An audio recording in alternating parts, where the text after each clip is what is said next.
outside in the mornings and do the pledge in front of the flag. No. I came in this morning and there was, I'm assuming that was all our court security out there doing the pledge and the salute to the flag this morning. That's neat. Yeah. Call the meeting to order. Any items from the public? Need a motion to approve the agenda. We are going to amend the agenda, and we're going to pull 126 and 110 off the agenda. So entertain a motion. Mr. President, I move we approve the modified agenda and the removal of 126, 110 and 126, 11:15 discussion. All right. Second. Motion been made. Second. Any discussion? If not, all in favor say aye. Aye. Anyone opposed? The motion carries. Purchase order. Any questions for Tracy on the purchase order?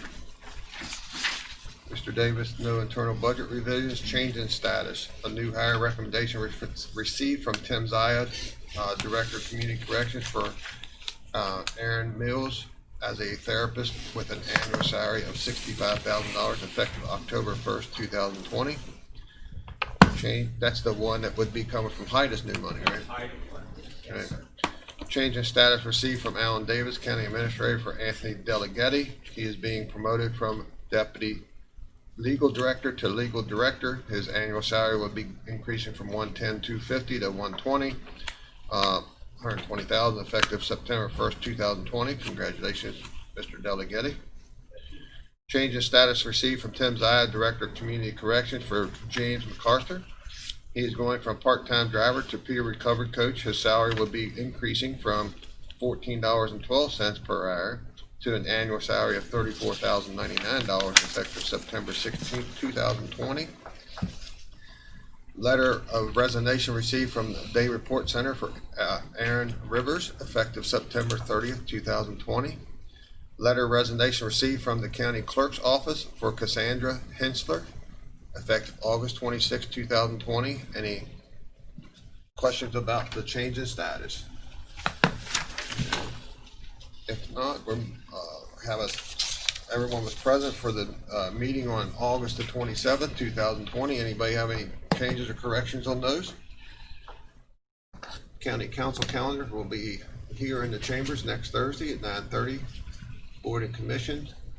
Fire Board is tonight, 6:30 p.m. here in the chambers.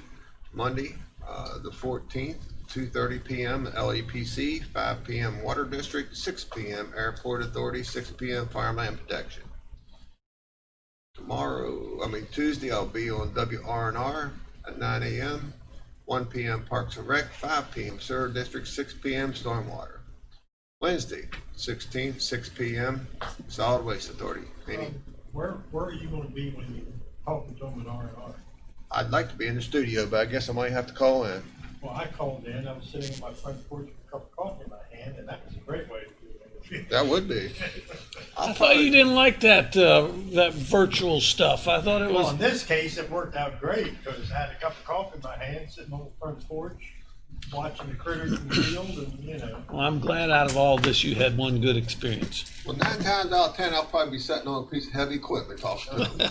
Going, huh? Huh? What? What'd you say? What'd you say? Let me turn this thing off. All right. Any changes or corrections on board commissions? We have a canceled check request from County Clerk's Office, actually multiple checks from the County Clerk's Finance Office. Any questions on those? We have a grading bond reduction for Don Pennell, Wheatland Plaza, 1591 Winchester Avenue. Engineering Department has made that recommendation. Any questions on that? I'm still trying to catch up. All right. I'm up to Yeah. Wheatland Club. Okay. All right. Entertain a motion to approve the consent agenda. So moved. Second. All right. Motion been made second. All in favor, say aye. Aye. No one had discussion on it, I'm sure. All right. Good morning, Mr. Hess. Have a little bit of action for us here. I do a couple things. Mm-hmm. Good morning. Good morning. First thing we have taxpayer error. We got 4 of them that we're going to show you, and all of them didn't mark out their vehicles on the first property. So Now, how does somebody not mark out their vehicle for 3 consecutive years? How many vehicles do you have? 2? That's why you don't have a problem. Yeah, but for 3 years, 3 years in a row, that's pretty bad. It is pretty bad, but I can tell you, my wife handles mine, well, and And she's she- a lovely woman. and she is a lovely woman, and she's very, very I hope she's efficient listening. most of the time. She but- does a great job. But from I'll occasionally, get you back. occasionally I look at 3 something years? and I'm like, we sold that thing way A back lot of times when. they don't come in for 3 years. They'll get a 2-year tag or something, and the following year, first thing you know, that, hey, it was a mistake here. And it was their mistake, so it happened. he deserves this. Entertain a Well- motion. $958.28. Entertain a motion. Mr. President, I move to accept the taxpayer error personal property exoneration in the amount of $958.28. Motion been made and seconded. Any discussion? If not, all in favor say aye. Everyone that opposes, nay. Thank you. Record show the motion failed. Okay. I do have office error. We have 8 of them that we had to correct for the reasons that's listed there. They total up to $1,253.15. Okay, entertain a motion on the 8 personal property tax due to office error. So moved. Second. Motion been made and seconded. Any discussion on that one? All in favor say aye. Anyone opposed? The motion carries. We have 2 we had to correct for real estate. And one of them, the homestead got removed by mistake. The other one was for the development authority, and what that is they were exempt, and we did the exoneration, but they exonerated the discounted amount. They didn't they didn't exonerate the total thing, so it left that $639 hanging out there. So this is just an extension to that original exoneration to clean that bill up. Okay, So Total of $874.22 for the 2. entertain a motion. should I recuse myself from I that? don't think, I mean, I'm not. There's no person. I guess legal counsel would be the one It's that. just a correction. Yeah. Robert rules sometimes says that we have to do that, but I mean, that would happen every day Right. in chambers. Okay. Never mind. You're all right. All right. The Let you get by. council All right. president stepped in and overrode the legal counsel. Mr. President, I move to accept the 2 real estate office errors in the amount of $874.22. Second. Have a motion on the floor and second. Any further discussion? If not, all in favor say aye. Aye. Anyone opposed? The motion carries. Good, thank you. Thank I you. do have a divorce I gotta get your approval on for, Mr. and Mrs. Hyatt. They had, 2 vehicles assessed at, $7,815, and they wanted to separate their bill, so we did that. And he got one vehicle with a $1,350 assessment, and she got the other one at a $6,465 assessment. So what I got for the All right. Need a motion on the one apportionment of assessment of taxes per divorce. So moved. Second. Where is floating court at? I've never heard of that before. What is it? The road that, Floating court? yeah. Must be in a floodplain somewhere. That's All right. okay. All in favor say aye. Aye. Anyone opposed? Motion carries. That's all I have for exonerations. I do have a question on one Okay. that we had previous. This is for a Wiltshire mobile home park. Mm-hmm. And what happened was that by mistake, and it was our office mistake, December 19, the account got deleted. For some reason. Why? It got deleted. It's a $15,000 tax bill, $7,000 some dollars a half. The bill came out this year, and it just had the mineral values on it. It had like a $300 mineral value, a $7 tax bill. Mm-hmm. So we did an upcharge on the corrections, and we brought it over here. Had you guys look at it, and council approved it, took it to the prosecuting attorney, they signed off on it, go back to the tax office. Tax office said they weren't gonna make up a bill. I'm saying, okay, I don't know what else to do with it, bring it back and give it to you guys. I don't know why they can't make up a bill and said it was already paid. He came in and paid it. immediately, $7 bill. Yeah, I would too. I would too, We on wanna get that out of the $15,000. way. So, but- They really, I don't think they have a choice. They will be making a bill out. Yeah, well, I called Russ Robinson at the auditor's office, and he said, you know, you could upcharge, just like you would do a exoneration to move the money down or move it up. All they do is make another bill. Isn't the Mr. sheriff coming in here today? Mr. Delegate done a good job for us last week and taking care of a project Okay. like that. He'll make sure it gets done on this one as well. I'll give you that information, and, you use that as sort of, that's the last 5 million. Yeah, we'll talk about that one. And that's the account number and last year's bill, so. Good. That's all I have. Any other problem? Not today. I'll come up with something. All right, thanks. Thank you. That's ridiculous. I put him on a check for $6,000 last week. It was $100 over, so they said don't freaking think about it. Board meeting reports, Mr. Barnhart. Thank you, Mr. President. I had no meeting. Ms. Ball. Well, it's been a busy week, but it's been with just one project with the Roundhouse. Last Thursday, when I got ready to, leave here, I got a phone call that somebody wanted to do a tour of the facilities. A securities company out of New York wants to run a workshop down at the Roundhouse. So I left here and we went to do the walkthrough on my, at that particular point, with the Roundhouse, because they were supposed to do the punch out on the following Tuesday, we had to have the water meter hooked up. So I asked Mr. Keefe to take care of it, go down and see them, and he did, and they immediately handed him a bill for $4,718 because the Public Service Commission wouldn't forgive that. We're gonna be discussing that because of House Bill 2742, which created the Roundhouse, said we're not obligated to pay any state or county or municipal taxes or fees, is the way it's So written. this was the capacity improvement fee? Yeah. For the city? Huh? For the City, city? but as I said, that's the way the state code reads, so I'll have to, I've got a copy here that I'm going down to talk to them about later today. We had, Mr. Saring, his estate, met with me and turned over all of his, personal items, and, we sure, missed that gentleman's, skill, and he had, for the short time he was on the committee, he had a whole box of things he was working on, and unfortunately, we're plowing through it, but we don't have the skills that man had, so. The other thing is, we completed all, 3 checks went out, definitely. Then the West Virginia Department of Highways TAP grant, Matt Mullendex and Kevin Donahue, we sent in the original, ITA, and then it was accepted and stated that we had to have the grant in by September 8th at 4 o'clock.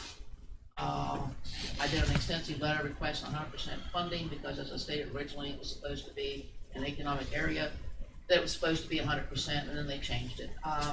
We got letters of support from CVB, Chamber, City, County, Main Street, Economic Development, Region 9, Senator Manchin and Capito, and House Representatives Mooney. And I want to thank Matt and Kevin for all their work. And this week, we finally got all the lines activated for the landline, for the fire suppression system, the alarm monitoring system, all these. Nothing takes one phone call. Everything takes at least a week to get things resolved, because you got to find the person to do that. We also got on Tuesday the stress evaluation on the second floor of the bridge. Right now, the building committee of the Roundhouse is reviewing that and to see what we have to do or where we are. We had bids opening yesterday at 6:15 for building committee to do a scope of work with the frog shop, and we had 2 bidders. Crabtree and Rorborough, and also Alpha. Crabtree and Rorborough won the bid. And last but not least, the security program is going to be on October 13th as far as for the Executive Protection Institute. And that was the end of the meetings. And then Friday, which is tomorrow, I'm meeting with Shepherd University to completely get this strategic plan clarified and more detailed. The previous group had done one, but it was very limited because of the pandemic. We couldn't do the hands-on, so I'm meeting with the professor tomorrow at 1 o'clock. So that's where I am. Mr. Delia? Had a development authority meeting Yesterday, I guess the highlight of that was entered into an LOI for a small manufacturing company on for a 5 acre parcel on Martha Lane. Good. So we're, I did have a planning commission meeting on Tuesday, however, I was unable to attend by Zoom or in person due to bad location for electronics. Our legal counsel was there, and he said it was a lively meeting with some local lists with the public hearings. I guess Buchanan did a good job, Terry. Did. Had to shut some people up that were hollering from the back, but after the public hearing was over, so. What was the public hearing? It was about the lakes at Martinsburg. They mainly wanted to complain about their HOA. all right. Mr. Davis, you want to familiarize us with the bid opening for 10 o'clock and 10:05? Yes, sir. By the way, well, let me back up. I'm sorry. Any reappointments on any boards or anything? Any activity there? I don't have the right agenda. Wrong agenda.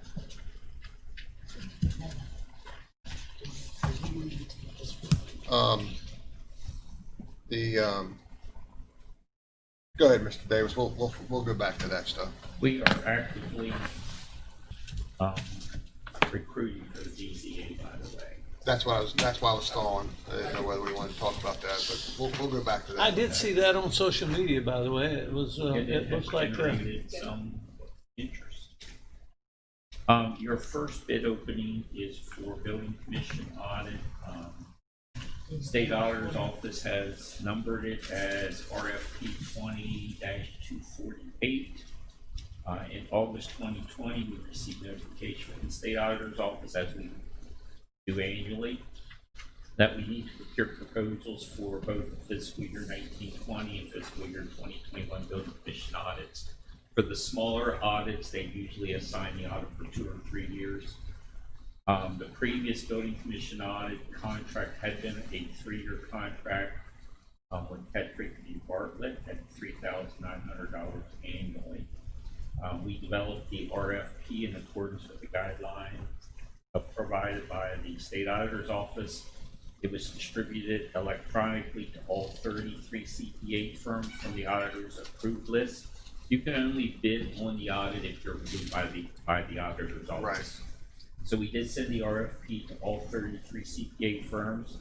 It was placed on their website. Of course, no advertisement was needed.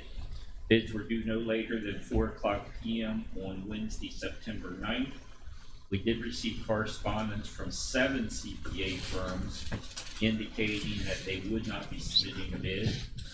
We received 1 bid prior to the deadline, and it was from Patrick and Bartlett, Which have done ours anyway. which they've done for at least the past 5 And years. they've done a really good job. Excellent job.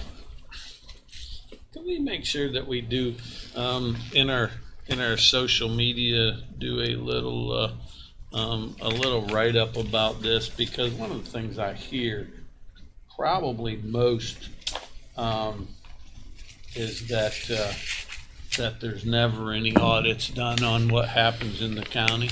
Well, they're And- posted right there. Huh? They're posted there. I know, but I mean, our social media does a really good job of getting information out, and I just think it'd be nice to be able to put it out on the website so that people understand that we do audits on everything all the time.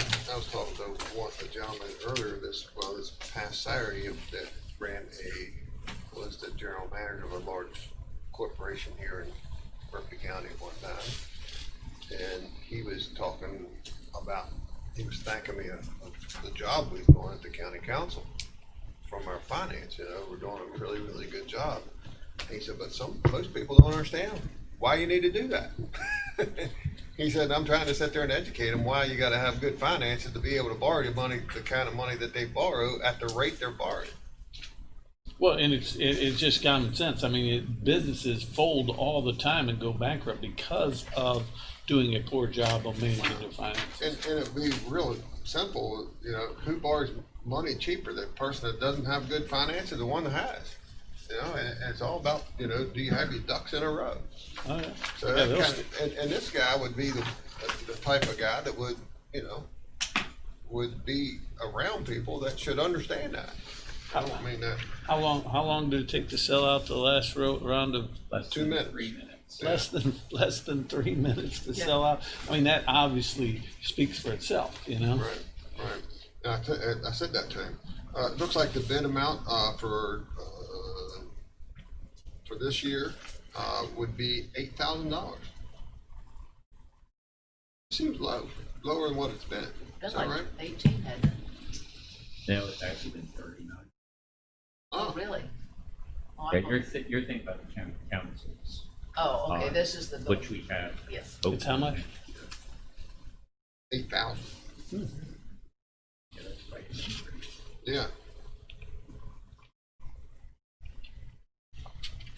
Yeah, We'll take the non-committee with that. yeah. Looks like it's done in 2 different draws. Less than 8,000 for both years, Well, it does. Well, that's what it is. I'm so sorry. it'd be 4,000 a year. Yeah, That'd only be $100. yeah, it is. It is. So it's 4,000. It's 6/30/20 and 6/30/21 Right, would be $4,000 a piece, $8,000 for both. so that's only $100. Yeah, give it, Right. start to give it palpitations I'm sorry. here. Well, that's okay. One more, please. That'd help your blood pressure. Yeah, That concludes our bids for the building commission audit. The bid opening for the RFP for the 2020 or newer standard pickup truck crew cab 4x2. If the council will recall, when we started community service, we purchased a state body truck for roadside litter control cleanup. We also were able to purchase at a bare minimum price 2 used vehicles from the Ford EPA. Those 3 vehicles have worked very, very well. We also provided the roadside litter control with an older pickup truck from the facilities department. That pickup truck has served its purpose well, but it needs to be replaced. And probably we'll go back to facilities. We can actually put one of the V-files on that and keep it in reserve for the winter. The council, as part of your unencumbered fund balance, did authorize us to bid one, or solicit bids for one standard 2020 or newer model pickup truck. We're requesting 6.5 foot cargo bed, four doors, crew cab. The RFP did not specify the make or model, just the minimum specifications. We provided the RFP to 19 auto dealers. It was placed on our website. It was advertised in the Martinsburg Journal on Monday, August 24th. We have certification publication on file also in your packet. There were no addendums issued. Bids were due no later than 4:00 p.m. on Wednesday, September the 9th, and we received 4 bids prior to the deadline. And what was the truck for you for? Community service. And the current pickup truck that they're using now is not a crew cab, it's just a standard cab. So it makes it difficult to transport some of the community service members without renting a bus. Mr. Davis, do you know what the oldest vehicle in our fleet is right now? No, sir. I think we could find out pretty quick. I was just curious. I think if I remember right, when I first came here, we had one that was older than a 95, I think. Oh, absolutely. It was Yeah. like a 1980. It might have been an 85. That would wasn't have it? fell under the sheriff's Huh? umbrella probably. Yeah, it was a pickup truck. It was an old pickup truck. Private stuff. Yeah, 20 or 30 We years don't old. have anything that old anymore. Just the people driving. All right. Okay, the first bid will be coming from Whiteside, I'm sorry. Of St. Clairsville, Ohio.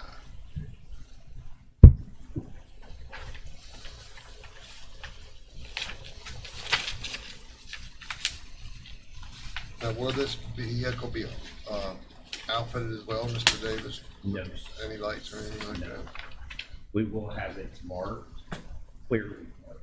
All right, this is a 2021 Chevrolet Silverado two-wheel drive, crew cab, 6.5 foot bed, $24,717. $24,717.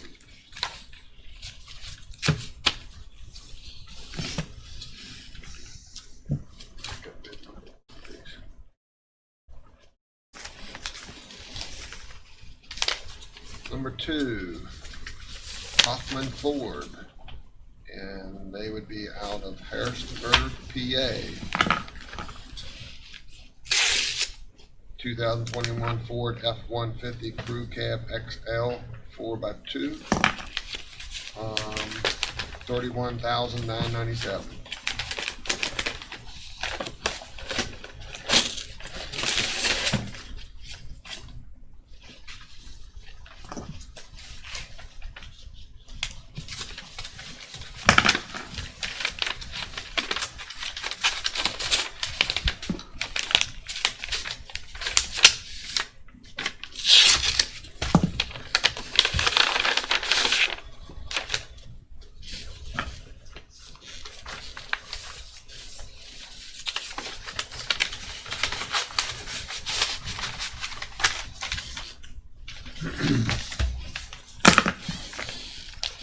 Bid number three.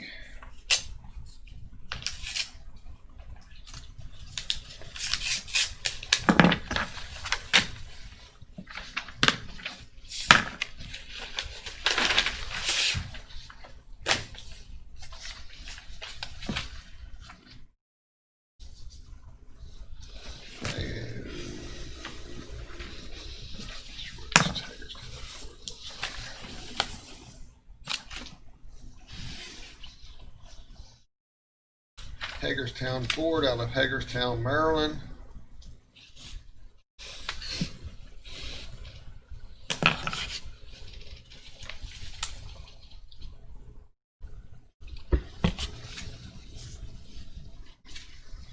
A little confusing here for me anyway.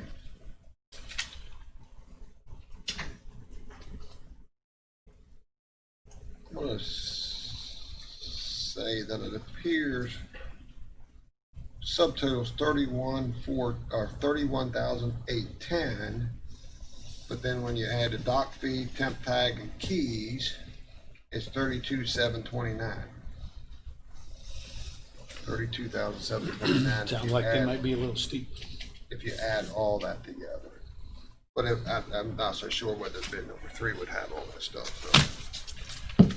But yeah. Yeah, I'll put that. Huh? Gotta buy keys with the vehicle? I'm sorry? Gotta buy keys with the vehicle? Additional? I don't know. Just said keys were additional?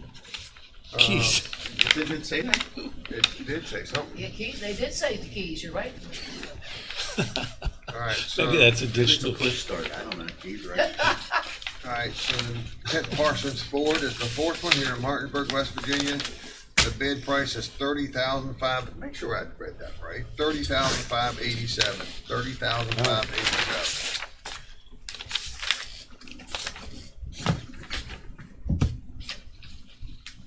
And that's a 2021 Ford F-150.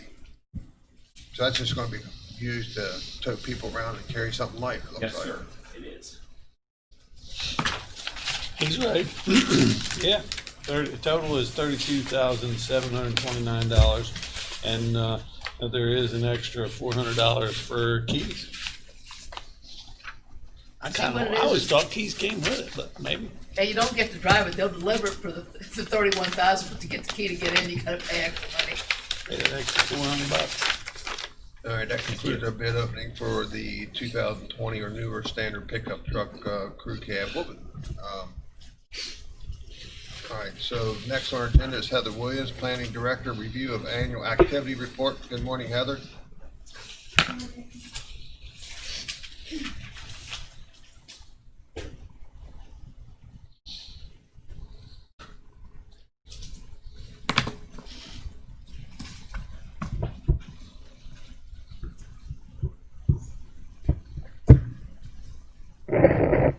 Good morning. Good morning. Thank you for the opportunity to present to you today. Included in your read ahead is the activity report for the Planning Commission for the 2019 calendar year. The first item I would like to highlight is on page 8 regarding final plats. I've added a bonding dollar figure to the report this year. All of the final plats approved by Planning Commission in 2019 have a corresponding performance bonding total of $13,800,000. Due to that value, I thought it would be worth noting and tracking on our reports where we have final plat, lot counts and acreage and other items. So that bonding column has been added to my final plat report. Okay, good. And just to note that total is only for 1 year of new final plats. It does not include all of the other performance bonds that have been in place for previous years. It also does not include grading bonds. So that creates a good snapshot for us on the amount of work that's being done. Right. The amount of physical work at the sites, and then the amount of work behind the scenes, whether it's engineers evaluating for bond reductions or tracking to make sure that they stay current.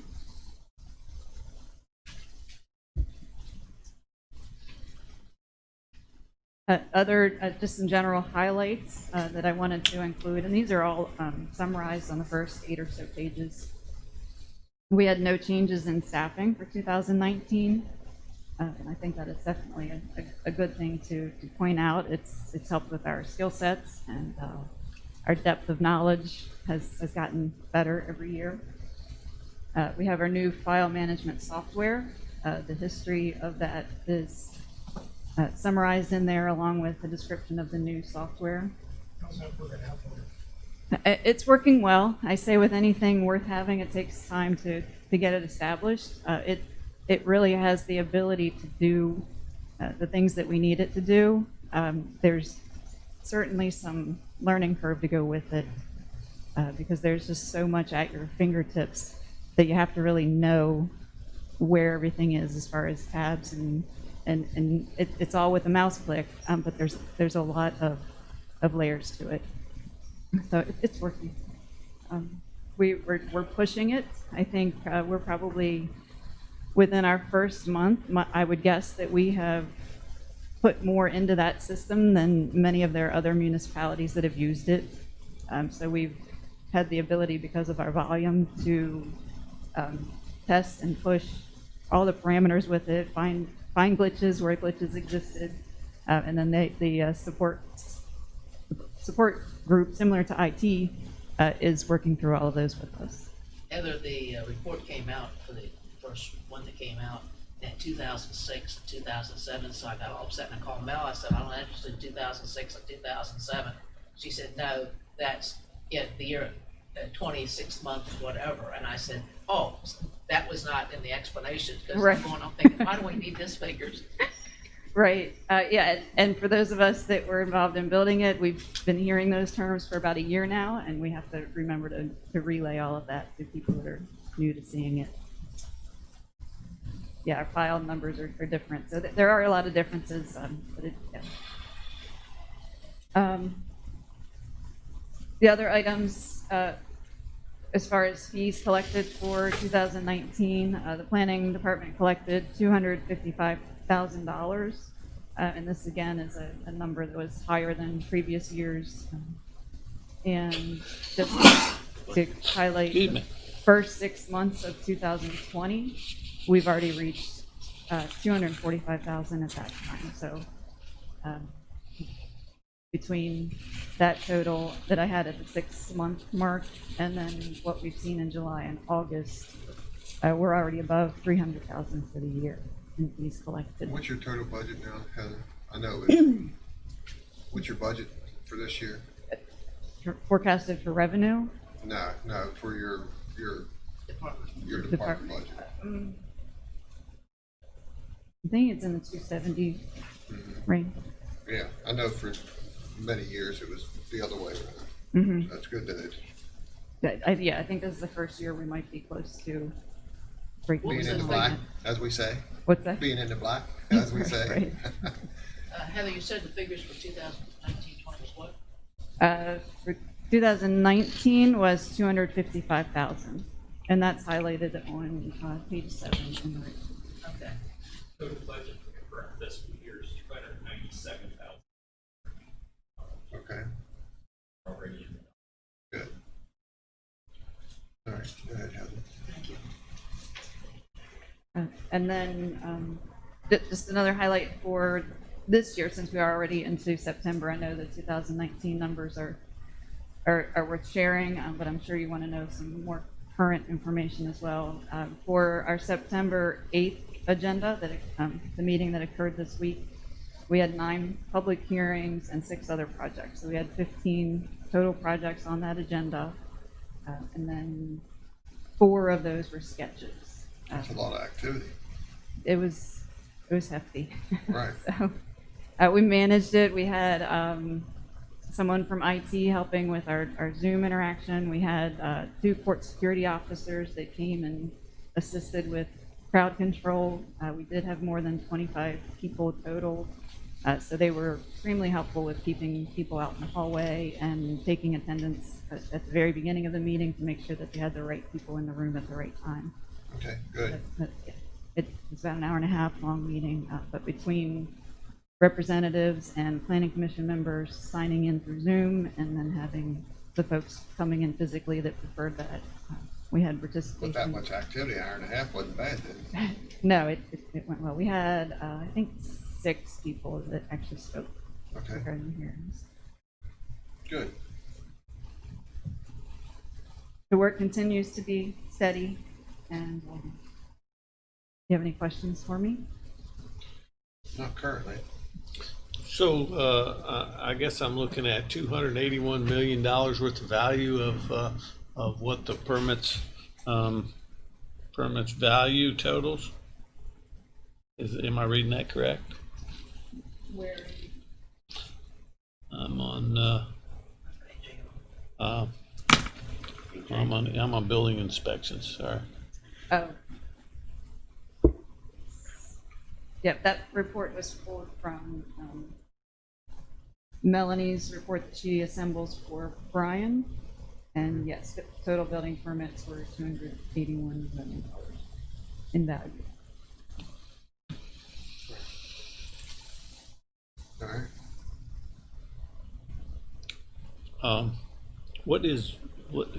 And maybe you can answer this, what is structures other than buildings? Barn, or I guess barns. Isn't a barn a building? Carports, decks. Oh, structures other than buildings. They have carports and deck permits, Okay. sign permits. They would probably all, well, there's a separate one for Gazebo, garages and yeah, carports. Gazebo, Yeah, I guess that would fall under.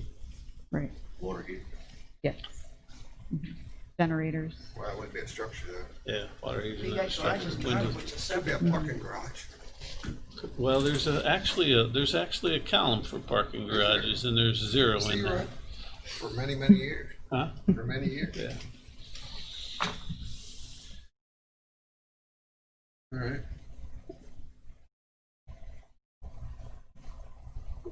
One I'm particular about is the old permits, issue is 21. We're narrowing that number down, aren't we? Just a bit. All right, Heather. Anybody have any questions for Heather? Staff, everybody's doing well? They are. Good. Yep. Good. Pass on our thank them for doing a good job, I will. Thank keeping you. up with the pace. All right. Yes. Thank you. I will let them know. All right, Heather. Thank you. Thank you. Thank you. All right. Let's take a break and try to get back as soon as possible.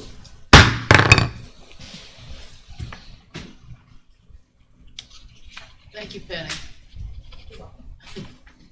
I knew this was coming up. She put the wrong date in. Yeah. She put it wrong date.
back in session. Next is Chief Wilson and Sheriff Curtis Keller.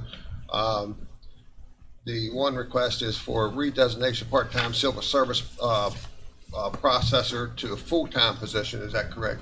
That's correct, sir. We tabled it from last week. Yes, All right. And I think, correct me if I'm wrong, you're one of the things that your service processor is doing multiple tasks.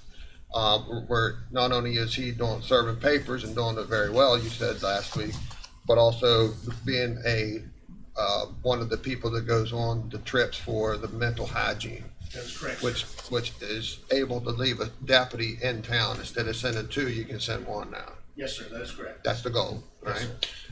The only thing that we would like to do on that one would be to basically designate that position as a service processor / mental hygiene. Because, you know, what happens if we don't do that is sort of like the county council, what we agreed to do, maybe the next council says, well, I don't have funding for a mental hygiene person, right? So we want to make sure we put on record that that person is multitask. So we rewrite the job description and change it? Yes, sir. That's all. I'd be happy to work with you. Thank you, sir, I appreciate it. And we've actually had issues with that in the past where they were being used for different things other than Sure. other than what the job description is. So it Yeah. makes total sense. They have to to do that. match, they have to match. All right. So, if no one has heartache on that, I think it would be a really good decision for us to take the civil process server and make that a full-time position, which I believe he has a vehicle now, Yes, sir, he does. right? Okay, We kept one of the oldest vehicles in the fleet that's still in decent shape, and that's what he drives. right. So down in the future, we know we're gonna have to replace a vehicle down the road. All Would right. you like a Well, motion? it'd be a rotation. Yes, please. I'll make a motion to approve. Okay. My only question With- is, are we gonna move this position from 700 to 701? Well, I'm glad you asked that. To me, since it's under civil process and 701 is civil, would we not consider moving that over to 701? That's what I would recommend. That's- I mean, that's where That it's would at make now. more That's sense. where we're taking it from now, isn't it? No, we're taking that 700. Yeah, well, if you All- could put him in 701. You don't have any money coming out of 701 right now. It's all being taken out of 700 for some reason. Okay, Position okay. vacant. All right, okay. So this will be a 701 expense.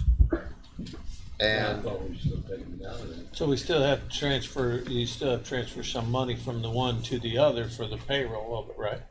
and eventually, yeah. I'll do it through state budget. Right. commission. That's the council. All right. So we have a motion on the floor. With the change in Second. the Have job some description. discussion. Any other discussion? If not, all in favor say aye. Aye. Anyone opposed? The motion carries. Uh-huh. I made second, yes, ma'am. And the refunding of 2 deputies, I think we'd be in favor of that. As you know, we had, we had contingency that would fund up to 3 deputies. This would be 2.5. So I'm sure that the council would see fit. The other thing I briefly talked to them about out in the hallway was, the sheriff's department has a large turnover. And not only do they have a turnover, but they also have people in the military serving the country. So the one good thing about this is it's kind of like I said, Central Dispatch is got to have, in order for them to be fully staffed. Right now they got 6 vacancies, I believe. So then they have to have. Very seldom are they fully staffed, and very seldom are you fully staffed to 60. So there's some other things that the sheriff and the chief and I have got to work out. So I'm asking to table that until next Thursday and put it back on the agenda. I'll meet with them next Thursday morning at 8 o'clock to try to clarify a couple things real quick. So need a motion moved. Second. to table that. Got a motion on the floor, second. Any discussion? If not, all in favor say aye. Aye. Anyone opposed? The motion carries. Thank you all. Thank you. Civil process server.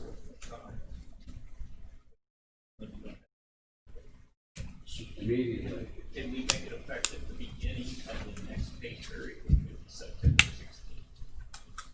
That'd be fine. That would be it's easier for finance. Yeah, that's fine.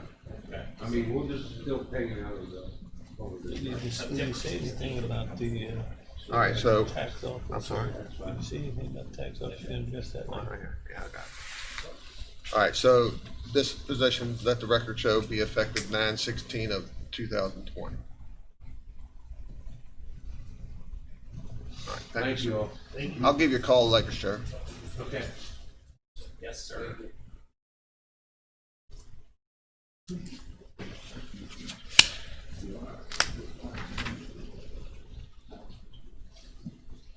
You want to call Darryl one up?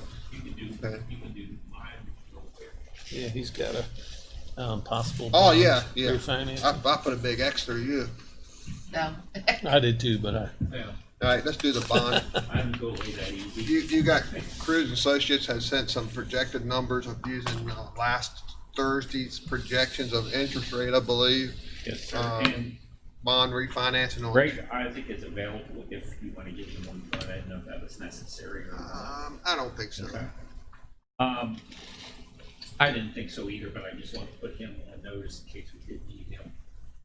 As the council is aware, in late August, as mentioned earlier today, we closed on approximately $8.1 million in what we consider Series 2020 lease revenue improvements and refunding bonds.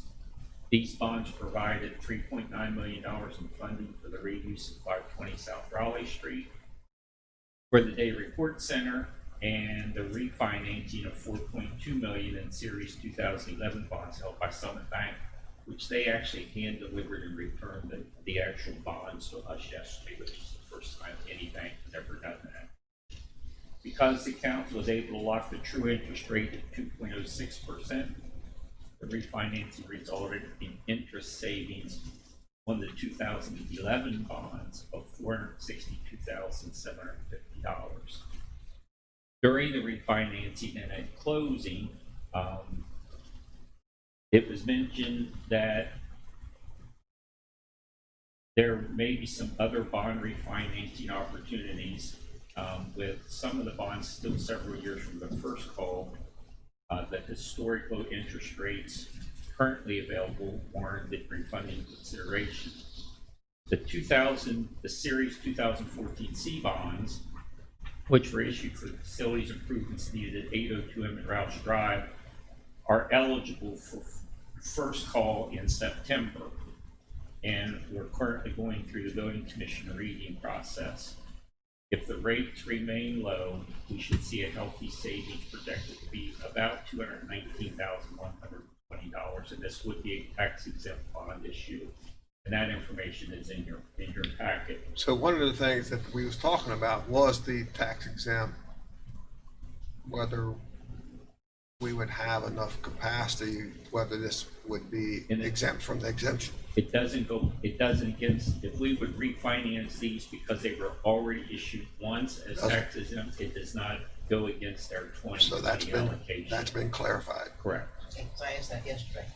Okay. There are 3 other bond issues that have optional call dates in late 2021 and 2022, which could be refunded, but because we're refunding them prior to their optional call dates. So the one that's going to save us $200,000 would be the one for Central Dispatch. Right. Okay. 2014. And the next ones coming up are from the Judicial Center back in originally 2004, 2005. Correct, which have been refinanced once before. Right. Which are now 2014 bonds. Right, 2014. When were they refinanced? Pardon me? When were those 2014 and 14 15. and 15. If we refund I them, thought we did that. Right, did. when I first got in office. I'd consider it a savings. Right. If we refinance those bonds, they're actually, because we do it before the optional call date, they're actually refunded as taxable debt, and not non-taxable Okay. debt. If the council so chooses, the refunding of the 2014A, 2014B, and 2015 bonds with taxable debt could conceivably produce savings amounting to about $900,000. That's in addition to the 219,120. So naturally, it's going to cost us several things. It's going to cost us some things. prepayment penalty Correct. for paying them up too early. And then the second thing is going from tax exempt to non-tax exempt. Correct. But that 900,000 is net, that takes into consideration. On all both those of those. things. Yeah, Take but both considerations. my mind's starting to work. And it's kind of like rolling the dice.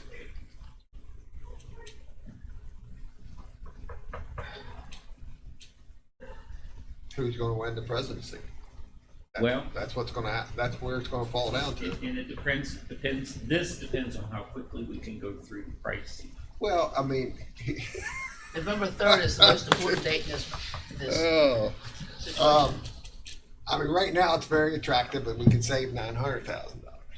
Depending upon how the election goes, we can either save more money or we could lose money. So when's the soonest you can do it without being taxable? 2020, Be late 2021 on the 14th and early 2022 for the 15th. yeah, the 15, 2022 would be a little bit too far out. Right. But you could almost roll the dice Maybe on the not. one, Well, you could, right? Because you know if it goes the right way, there's going to be a so how much is the difference if you wait for the 21? What's the difference that you're going to save there? That's the question. for being bank qualified and no prepayment. Yeah. That's exactly the question we need to Yeah, answer. that's the question you need to know, because if that's the gamble, Right. just that little bit of difference. Refunding the 14-day now, with all those consideration, gives us projected net present value savings of 6.49%. 2014B taxable refund gives us a projected net present value savings of 3.26%. And the 2015, even with the penalties, gives us net present value savings of 4.54%. So you're losing about 2 to 3%. Sounds like to me. We can go through the process. We really don't have to make the decision until we lock the rates. Right. I just want some guidance from the council. I think that you've already given us authorization. Yeah, but what about the cost of doing all that before? Do we There- still owe the? There would be some minimal costs associated, which would come out of the building commission professional services if we don't. We could probably ask Greg that question right now. You want to come up and punch it in so we don't broadcast his number?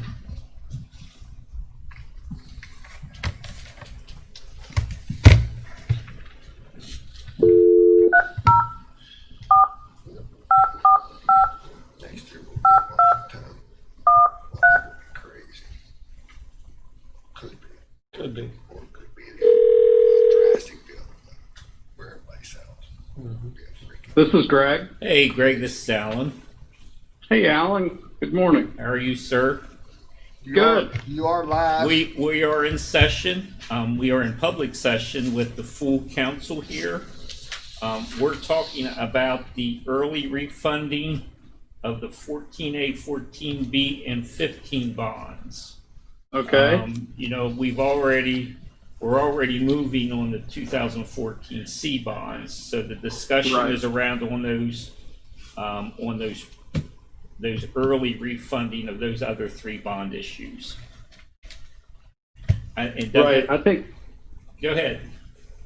Yeah, I think the council's done a good job of taking advantage and timing the market perfectly the last 10 or 15 years, because these bonds have been refunded very timely, and I think we're running out of time probably on the 14Bs because they don't go out too long. They go out to 2029.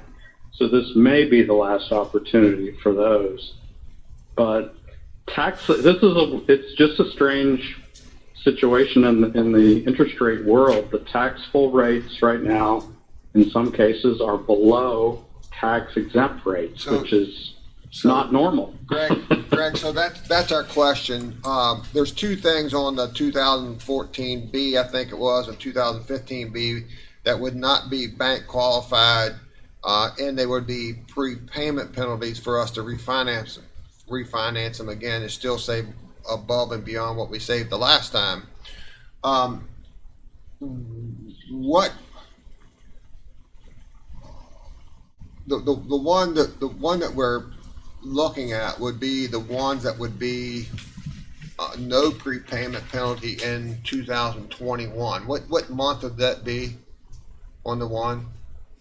And how much does that prepayment penalty costing us to see whether we want to roll the dice? The 2014 A's, the first call date is September of 21. Okay. And the 15s are December of 21. Mm-hmm. And we would fund an escrow with a trustee that would put the money in place to pay those bonds off on September 1 and 12/1 of next year. We would fully fund that. If we did something like this, we would suggest the engagement of a verification agent. You'd want a third party to look at our numbers and to make sure that that escrow is sufficiently funded to pay those bonds off as we would plan. All three of those issues could be refunded with taxables with some savings. I think we don't like savings if it dips below 3% net present value savings. Right. So the 14Bs are kind of on the cusp. But if you refund it with taxables, you don't have a bank qualified issue, and you could theoretically refund the taxables in possibly 5 or 6 years from now with new tax exempt rates. So Yeah. this is being done. This is because of the rate, the upside down world and the interest rates right now. There are a lot of taxable deals getting done right now across the country. Right. What's the prepayment penalty on the ones that we got to pay? Prepayment in terms of, I think they're callable at par, but I can verify that and get back to Alan. Yeah, that's one of the questions Dan's asking, and we don't have that answer. And now the cost. I'm sorry. And the cost. Well, the cost is already built in there. Okay. The cost, Net yeah, savings. we present these net of any costs, and the costs are estimated, but they're fairly accurate. Let me look up the 2014 A and tell you what that is. Final POS, final OS, the bonds, and the call provisions.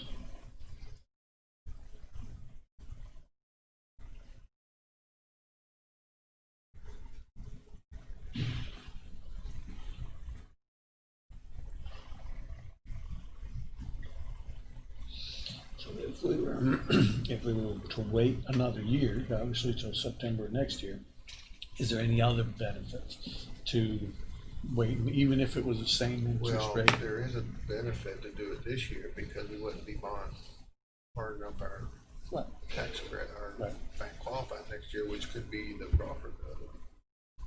Right. And the only reason to consider it. No, if you refund with tax exempt bonds, if you're refunding a bank qualified issue with tax exempt bonds, those bonds carry forward the bank qualification. Okay, so as long as we Yeah, don't. so that doesn't hurt you. So as long as we don't pay off early, then that qualification is extended. Because right now we're going with we have bank qualified money, but yet it would be non-taxable, but it would become taxable if we. And that's not, it's not even in the bank qualification question anymore. Oh, Right, right. You're taking bank qualified bonds that you issued in 14 and 15 and refunding them with taxable. That doesn't affect the BQ for the county or the future bonds. Right, but So you could possibly refund. I mean, if rates stay this out of balance for several years, taxable rates may still be below tax exempt rates. So a year from now, all right. you may have made procured more savings with a taxable than a tax exempt. It's hard to tell what's going to happen. I mean, everybody says lower rates for several more years. Well, again, and I had to talk about it publicly. I think it really is being weighed heavily on how the election goes in November.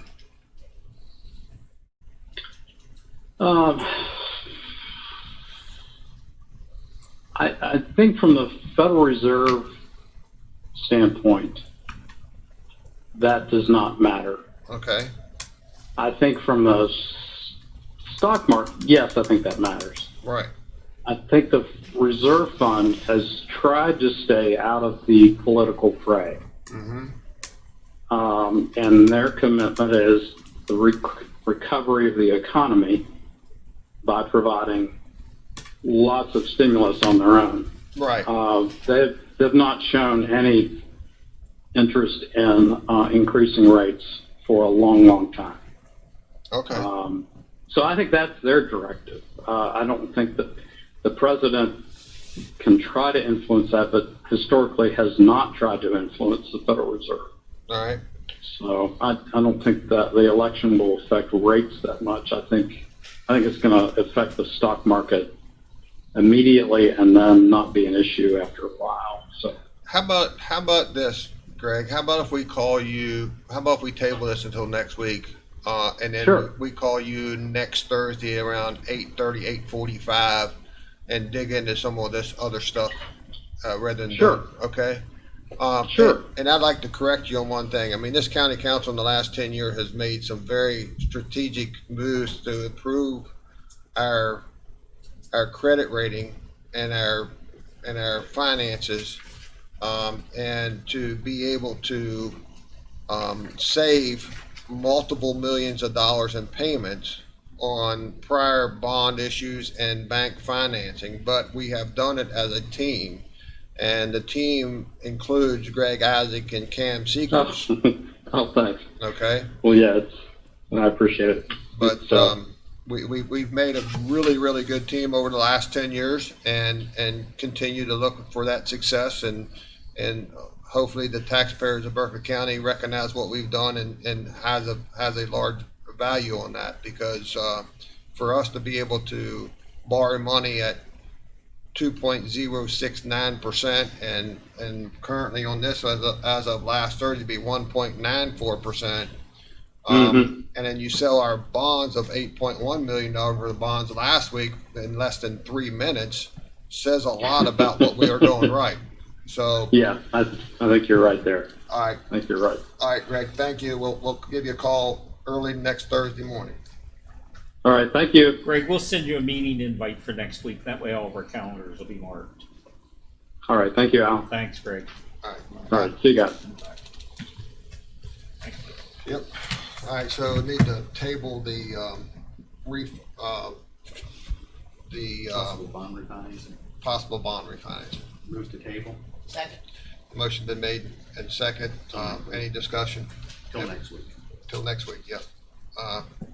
All in favor, say aye. Aye. It's been tabled. Good morning, Mr. Schul. Good morning. It's always a pleasure to see you. Daryl Schul here, Chief Deputy of Elections, Primary Elections Update. I got those pieces of paperwork for you. You shall. You sound like a judge. Spend some time on that side of it, so. Thank you, sir. Thank you. Morning. Good morning. Doing well. As you recall, the Elections Department appeared before you last Thursday, the 3rd, to disclose that we had discovered some anomalies in the primary 2020 election cycle, and that we had initiated an investigation at the request of Clerk Small with the Secretary of State's office. Secretary of State sent an investigator who conducted a forensic investigation. He arrived shortly after the council meeting concluded on the 3rd. He spent the next 5 days interviewing former employees, going through records, and developing a report. He presented that report on behalf of the Secretary of State to us yesterday. The report concluded that our preliminary investigation was correct. A portion of absentee ballots, after being tallied, were added into the final results twice. In our initial investigation, we suspected those ballots were from the first round of voting. It turns out they were at the end of the voting cycle. We accept ballots that are postmarked by election day, and so some ballots that were received very close to that election day were counted before canvass, and it was those numbers that were added in twice. He concluded that there was no nefarious intent, there's no criminal investigation pending because of this. It was simply a clerical error in establishing the numbers, brought about from an office which was in a bit of chaos because of all the last minute election changes and the volume of voting that came in place. We also reviewed with the investigators the new procedures our office is putting in place for this election. Those are written procedures, and they're very thorough. They provide some controls, some audit trail, and some separation of duties. And he reported that he is very satisfied with the level of controls and separation of duties we're putting into place, and has a good deal of comfort with the upcoming election. I presented to you unofficial mathematical corrections to the results that have previously been certified that subtract back out those double tally absentee votes. That's very easy to do mathematically because they were separated logically on the certified results. So we have a very, very high degree of confidence in these numbers, and the Secretary of State has a very high degree of confidence. As I understand the next steps, we're awaiting advice from the Secretary of State and the Attorney General's office on the proper procedures to follow to recertify the election results so that the official record is correct. We don't know when that will happen, but when it does, there will be some council action necessary to recertify. Okay. Well, thank you for your thorough job in this matter. And actually the talk on WRNR yesterday a little bit, and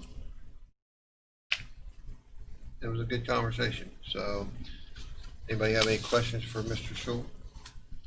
Yeah, I enjoy a challenge. oh, okay, good. We're trying to do our best to keep you happy. Isn't that crazy? On behalf of the clerk's office, I truly appreciate the council's patience with us and the resources you provided in getting to the bottom of this. I know that the Secretary of State is pleased with the absolute transparency and speediness that the council and the clerk's office brought to this. Isn't it crazy how some of us are wired, Daryl, that, we, some people would just unfold in situations like this, and some of us just say, hey, it's our job, we need to get it done and do it in a very professional way. So thank you. 54 days for that unfolding to occur. I believe that things are well in hand. I'll be appearing before you again next week at the time to appoint the elections officials, and there'll be 2 more appearances that are required by code for action by the council previous to the election.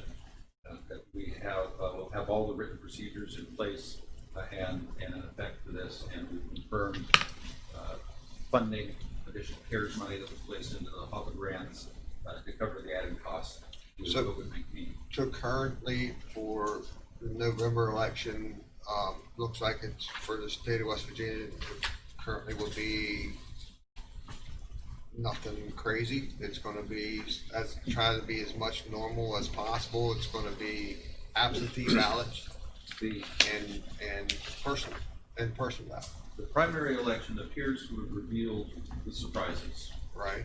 And so the planning's in place so that those things are not surprises this time.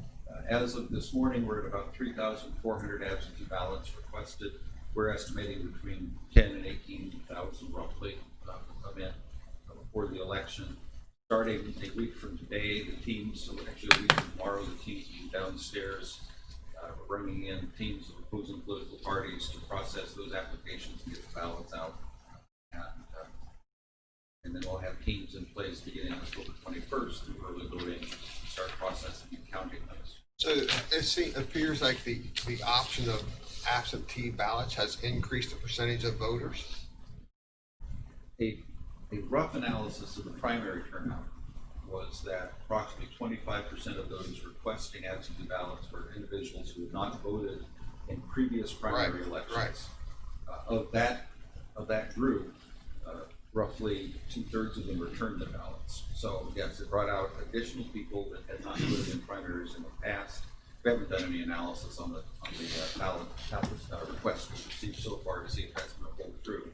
But I would suspect that those people that had a positive experience with absentee voting in the primary are going to continue. So there's talk about mail-in ballots rather other than absentee ballots. State of West Virginia isn't considering mail-in ballots at this time.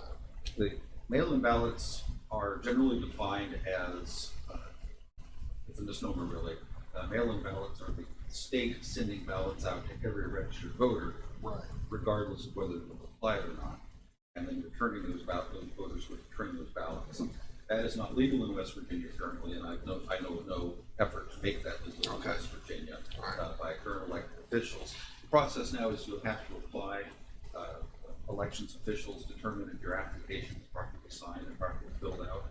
You're sent the ballot, and that's compared back to your application and your registration one more time. So there are multiple checks and balances in the West Virginia system. Due to COVID-19, eligibility for absentee ballots has been open to everyone. Right. In previous elections prior to 2020, there was a very narrow list of qualifications. In a previous election, Berkeley County may have received 100 or so absentee ballot applications. 13,500 were received in the primary.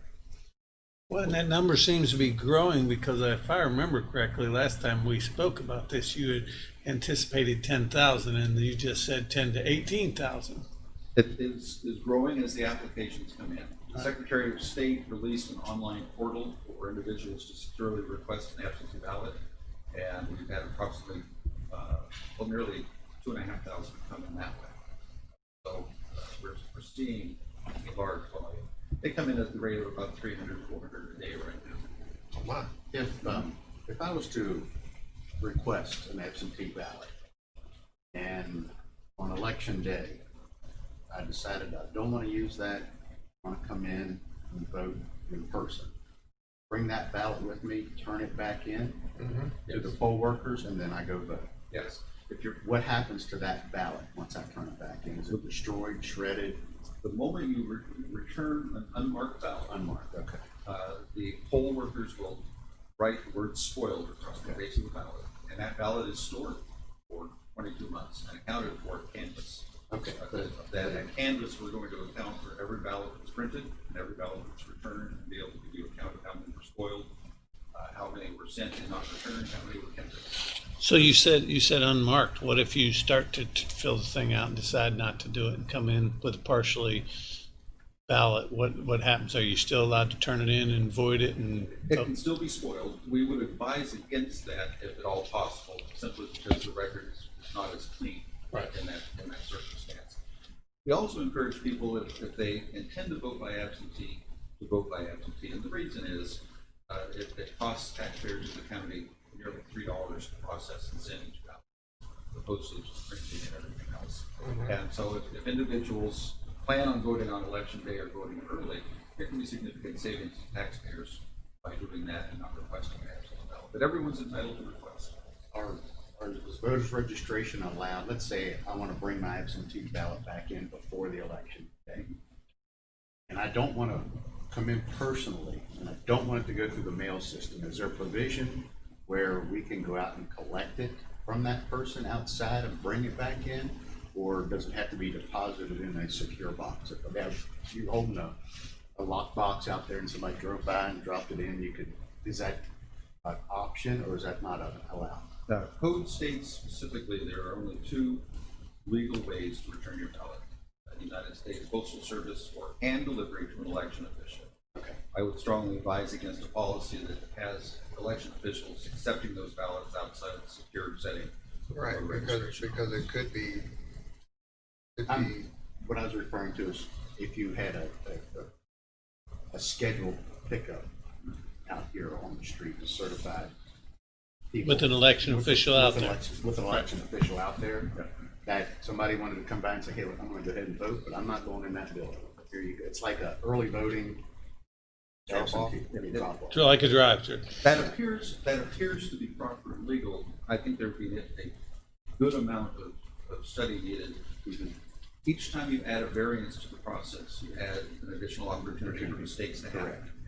And we want to reduce the number of mistake possibilities. I just didn't know if there was a provision in our election codes that would allow that. kind of almost like the drive up, coronavirus test. Yep. Here's my back.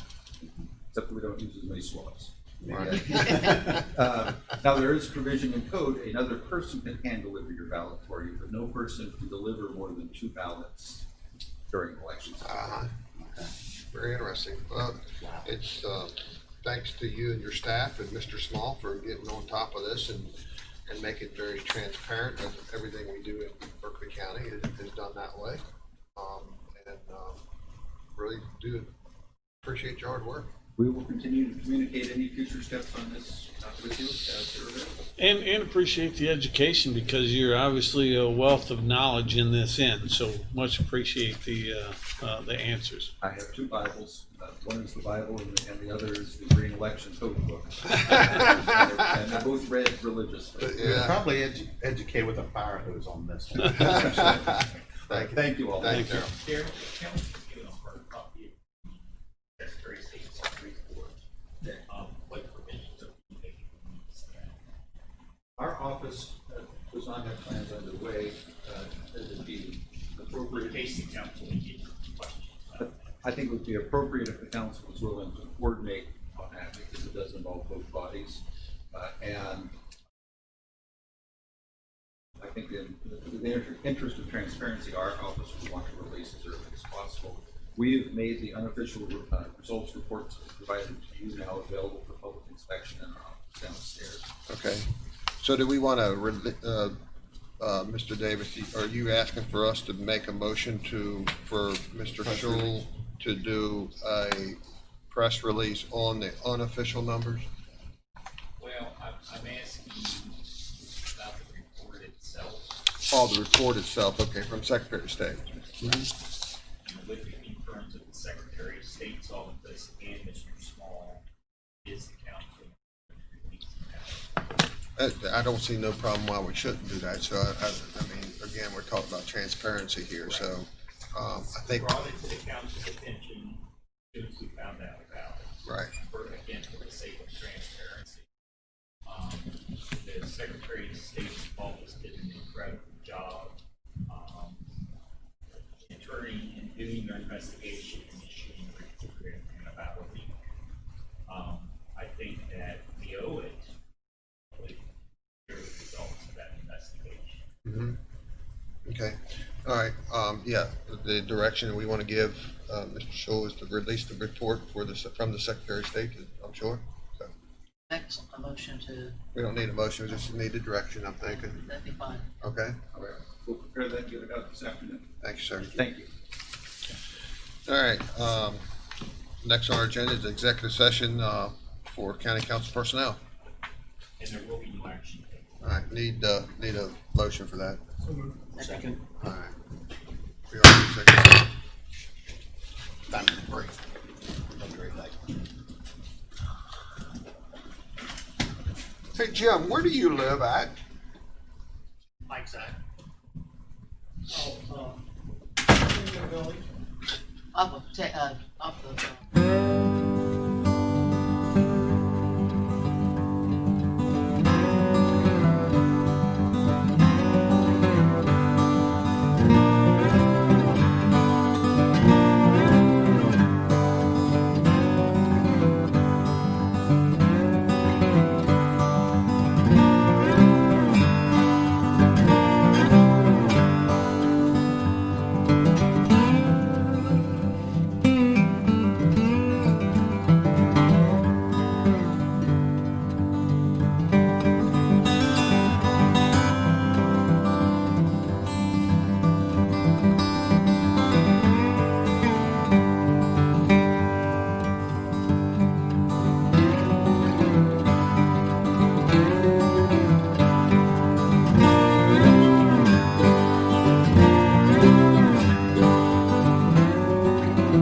174.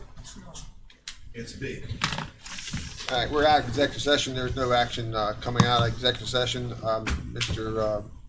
Barnhart, if you do the honor. Do you want me to talk to you briefly about the BZA? Yes, we are out of the executive session now. Hold second to speak. Real quick, Anthony, please.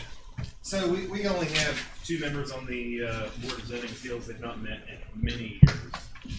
There's, if you recall, there's two small areas that are zoned in the county. Tuscarora zone and Lindenwold. Not very heavily populated. The statute requires that members of the Board of Zoning Appeals actually live in the zone area. The ordinance does not. It has different language. The statute will control that. So there may be sometime in the near future a need for a meeting. Something going on in Tuscarora zoning district. That of course won't happen for a while, but we'll need at least 3 members that are sitting on there to have a quorum for it. That's I tell you what, Mr. Anthony, I had tried about 3 years ago when we started looking for this. I went walking that group and that area, and I couldn't get anybody interested. I was trying to get somebody to Well, step and up. the reason I ask is I own property in there. I do not live in there. And after I'm off council in 13 weeks, I may be interested in that. But if it's not Yeah, that's what allowed, I'm saying. then I it's had- not allowed. No, I had gone around and knocked on doors and couldn't get anybody to step up. Okay, so we know. Then the other option would be to get rid of the zoning districts if they're not going to need it anymore, which could be. Yeah. Or the city could straighten their boundaries up and Yeah. annex that, and it wouldn't be an issue. I don't think we can control that here. Okay, all right, we know we got some work to do there on that one. All right, Mr. Barnhart, if you do the honor, President, I move to recess. we are received.